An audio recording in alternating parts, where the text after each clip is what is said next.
मान लो कर्जा बढ़ गया है 5 लाख, 7 लाख, 3 लाख, 4 लाख, 2 लाख, कोई भी थोड़ा सा भी कर्जा अगर मस्तक पर है, माथे पर है, तो शिव जी की श्यामली बारी नाम की जो कन्या है, बेटी है, उस बेटी का नाम लेकर लाल चंदन बीच वाली पत्ती पर लगाकर, लाल कलर का चंदन बीज वाली पत्ती पर लगाकर भगवान शंकर के ऊपर जहां भी तुम बैठे हो डंडी का मुख अपनी ओर करते हुए शिवलिंग पर समर्पित करो। उसी बेलपत्र को वापस उठा लें, एक रात्रि तक अपने घर पर रखें, दूसरे दिन प्रातः में पुनः उस बेलपत्र का विसर्जन करें।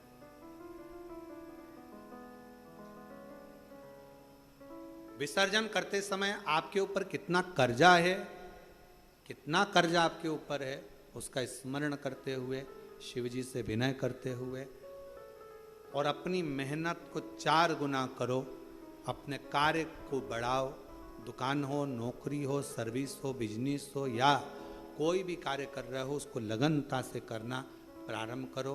धीरे धीरे मेरा भोले बाबा आपका हाथ पकड़ेगा और कर्जे से मुक्त जरूर करेगा। आज के समय में, आज के हिसाब से, आज के समय में थोड़ा सा भी लोगों का कर्जा हो जाता है तो लोग तुरंत सुसाइड करने का विचार करते हैं। शिव महापुराण की कथा कहती है जन्म वापिस नहीं मिलना है। मनुष्य का जो जन्म मिला है बड़ा मुश्किल से मिला। हम कैसे विचार कर लें? अपने प्राणों को इतना सरल मत समझो, इतना सस्ता मत समझो।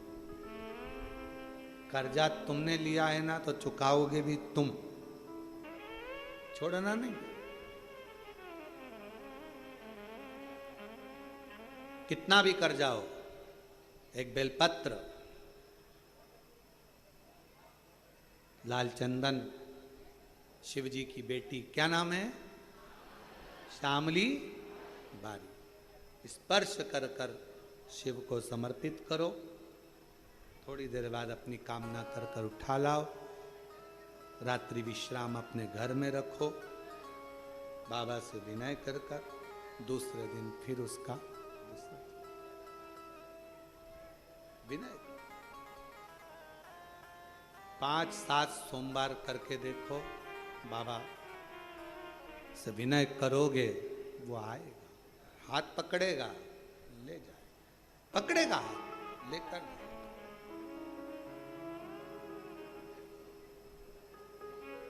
और जब मेरा कुबरेश्वर बाबा, मेरा त्रिकालदर्शी कैलाशी अविनाशी शिव करुणा करता है, तब दुनिया का सुख उसकी जिंदगी में, उसके सम्मुख में होता है। दुनिया का सुख। शिव जी की 6 बेटियां, एक एक शब्द का संबोधन है, 6 बेटी।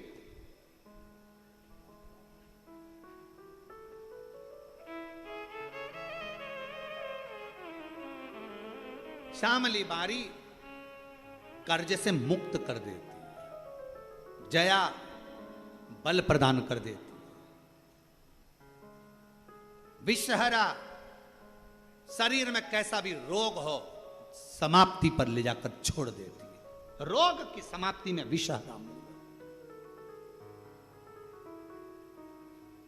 दोतली, जब सब तरफ से दुनिया के लोग मुख मोड़ लें, कोई साथ ना दे, तब 2 तली एक ऐसा नाम है शिव जी की बेटी का, जो तुम्हारे पास सारे जगत, भले दुनिया कितनी भी रूठी, सारे जगत को जोड़ देती है।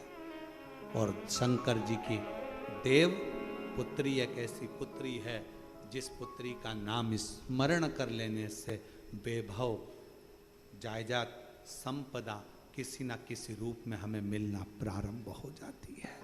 शिव की पुत्रियां हैं। अशोक सुंदरी सौभाग्य दे जाती है, वंश दे जाती है, विवाह आदिक में, संतान की उत्पत्ति में, संतति वृद्धि में अशोक सुंदरी की मूलता हो जाती है।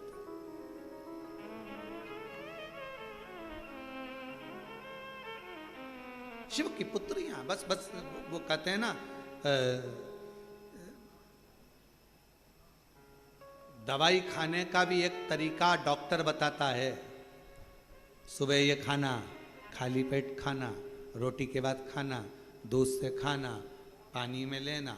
उसी तरह शिव महापुराण की कथा वही है, पूरी कथा वही की वही है, उसमें कोई अंतर नहीं है, बस उसका तरीका। आप और हम पहले नहीं जानते थे कि शंकर जी के ऊपर जो जलाधारी लगी होती है वो शंकर जी की बेटी है, कौन जानता था? आप और हम नहीं जानते थे कि सावन में भी शिवरात्रि का इतना महत्व होता है। आप और हम नहीं जानते थे कि बेलपत्र की महत्वता इतनी होती है कि शुगर, बीपी, थायराइड, चर्म रोग, सोराइसिस जैसी बीमारियां समाप्त कर देती है। पहले आप और हम नहीं जानते थे कि शंकर पर चढ़ा हुआ जल सुबह से अगर पी लिया जाता है, जैसे ही जल को पीते हैं वैसे ही शरीर के सारे ग्रह, अगर शनि राहु केतु कुछ भी खराब हो रहा हो तो अनुकूल हो जाता है। कौन जानता था? कौन जाने? केवल गए, सावन के महीने में जल चढ़ाया, शिवरात्रि पे जल चढ़ाया, बाकी के मंदिर में कोई नहीं जाता था। आज के समय में लोग मंदिर में बाबा के पास बैठने का इंतजार करते हैं। आज लोग मंदिर में बैठने का इंतजार करते हैं। मेरा बाबा बस ये उठेगी मैं बैठूंगा, ये जाएगी मैं जल चढ़ाऊंगी। दूसरा श्रृंगार कर कर गया, तुमने जल चढ़ाकर वापिस श्रृंगार धो दिया, फिर आया फिर श्रृंगार। मेरे शंकर भगवान दिन भर में कितनी बार तैयार हो जाते हैं, जरा सोचो कितनी बार श्रृंगारित होते हैं, और वो श्रृंगार कोई दूसरा नहीं करता, शंकर भगवान। कभी कभी ऐसा होता है, बाप जब शादी बच्चों की होती है, पिता को तैयार होने की फुर्सत नहीं मिलती, तब बेटी कहती है पापा थोड़ा तो तैयार हो जाओ।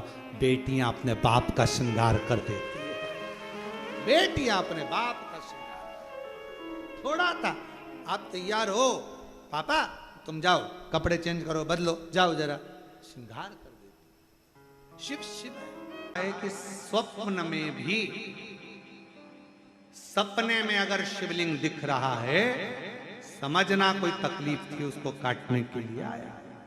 सपने में आप देख रहे हो कि मैं शंकर जी के मंदिर गई और वहां से सांप निकल कर आ गया, कोई बेल खड़ा था, कोई एक सुंदर सी स्त्री निकल रही थी, कोई बच्चा खेल रहा था। मैं जब मंदिर से घर लौट रही थी, मेरे पात्र हाथ में रखा हुआ था जल का, कहीं पूजन की थाली ढूंढ रही थी। स्वप्न में जब पूजन ही और शिव ही नजर आए, सौभाग्यवती स्त्री नजर आए, जब कोई वृषभ नजर आए, मान लो शिव मंदिर के बाहर स्वप्न में भी अगर सर्प भी नजर आए, शिव मंदिर के अंतर्गत पहुंची और एक प्रकाश नजर आ रहा है, स्वप्न में ऐसा लगा कि मंदिर में गई और एकदम उजाला दिखा, समझ लेना कि तुम्हारा दुख।